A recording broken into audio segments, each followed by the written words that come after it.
Welcome to our Unpacked podcast. We're unpacking the realities in today's public schools. I am Mickey O'Neill. I'm your host, and I am joined by Jason Mellema, Superintendent at Ingham ISD. Say hello to our audience, Mr. Mellema. Hello. Thanks so much for joining us. I'm Jason Mellema, Superintendent at Ingham ISD. Well, we are in a 4-part series, and this is part number 4. We have covered some basics about ISDs, what is an ISD as an overall, what is the governance structure of an ISD, a little bit about the history of the ISDs, and maybe some future projections about ISDs. And today we're going to talk about funding, because funding for ISDs is pretty complex, and people don't necessarily understand how an ISD is funded versus a local district. So maybe we could just talk about ISDs first and then do a comparison to how local districts are funded.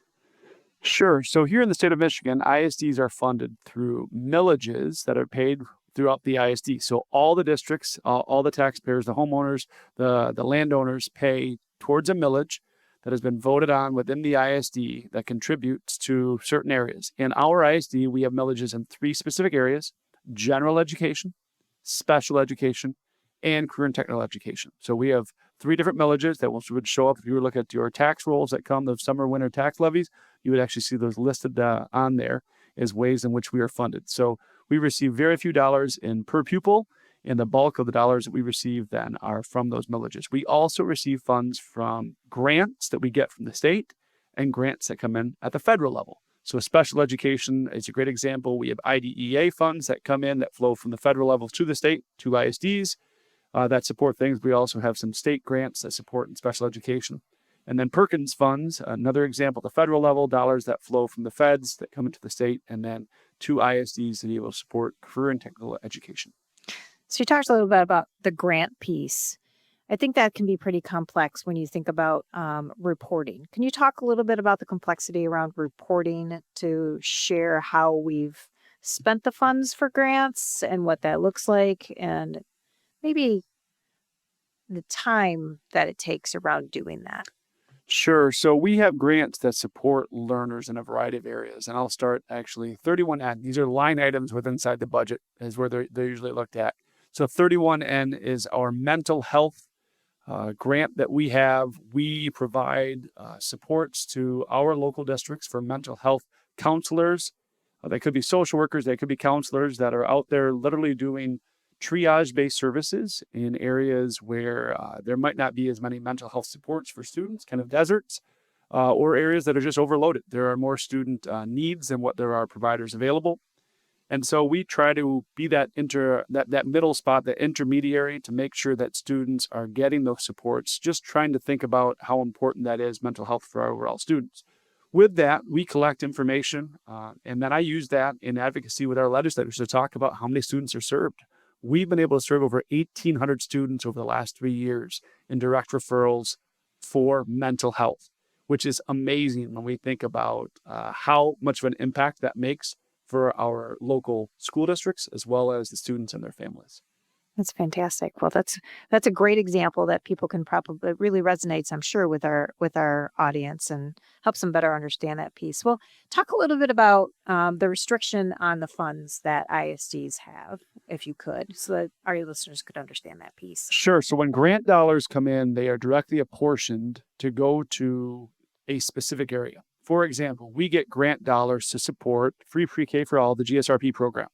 Those dollars have to be allocated for GSRP. They can't be used and taken over to CTE, for example, to buy new welding equipment. Doesn't work that way.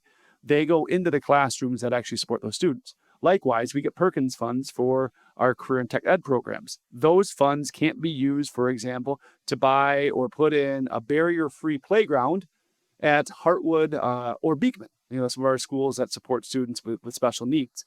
So when funds come in for grants, they're directly allocated. They go specifically to those spots. And that's a good thing, because that means we know exactly where those dollars are being spent, and there's a responsibility that comes with those. So I don't think grants are necessarily a bad thing when they're done well. And what happens if there's a shortfall on funding for things like special education? Where does the additional funding then come from? So that's a big topic when we think about the challenges that schools have, and probably something that we should unpack in a future episode. as special education funding is incredibly complicated. It's definitely got restrictions and has traditionally been underfunded at both the state and federal level, and is currently undergoing changes at the federal level. And so that cascades down to what happens at our local districts. And so within our ISD, we are not fully funded for special education. And our local districts then use general education dollars to pay for the required special education costs that we have. So that's a challenge that our local districts have when we think about how do we fund special education. We have continued to advocate to make sure that we are providing the right amount of services for the students that we need. We have over 7,000 students with IEPs here in this ISD. And then we think about areas that like Medicaid that provide reimbursement. Over 60% of our students are Medicaid eligible, and we provide information that goes back to thinking about those grants, that goes back to the federal government for reimbursement of those services. And so those are important as we think about ways of defraying the costs for students as well. Talk about Medicaid a little bit. There's a lot of discussion around that right now. And what does how does Medicaid funding support students? I mean, give us some specific examples. Like, how is that funding allocated to a classroom support? Sure. So many of our students with IEPs require supports and services in areas such as physical therapy, occupational therapy, speech and language services. They might require psychological supports. There might be other behavioral needs that they have. Those are dictated within their IEP, and if it's in the IEP, we have to provide it.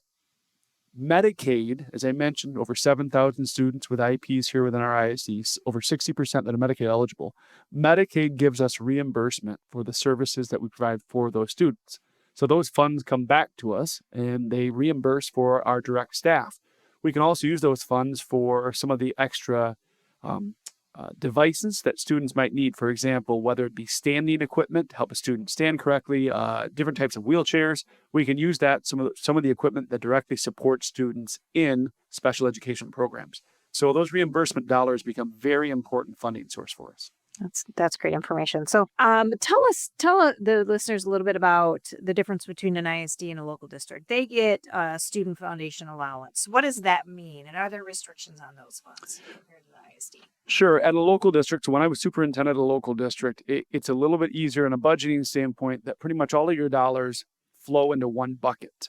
And so you get funded based on the number of students that you have inside the district times their enrollment, their full-time enrollment equivalency. And the legislature tells us what the full-time enrollment is. Currently in this state, it's about $9,600 per pupil. So take your number of pupils, multiply by that, that's how much dollars you get. And then there might be some small grants or some other areas in which you're supported. Title I, Title II, Title III, those are examples of different grants that are out there. But the base of your funding comes from your FTE. ISDs are not really funded by FTEs. We have very few students. We count that way. Most of our students, again, come in and we're providing services in career and technical education or in special education or in early childhood. Those are grants or those are millages that support those areas. Okay. All right. Well, thank you very much. I think that's all we have time for today. I appreciate you sharing your knowledge about ISD funding and how they differ from local districts and unpacking that with our audience. Thanks so much. We appreciate you joining us as we continue to unpack it.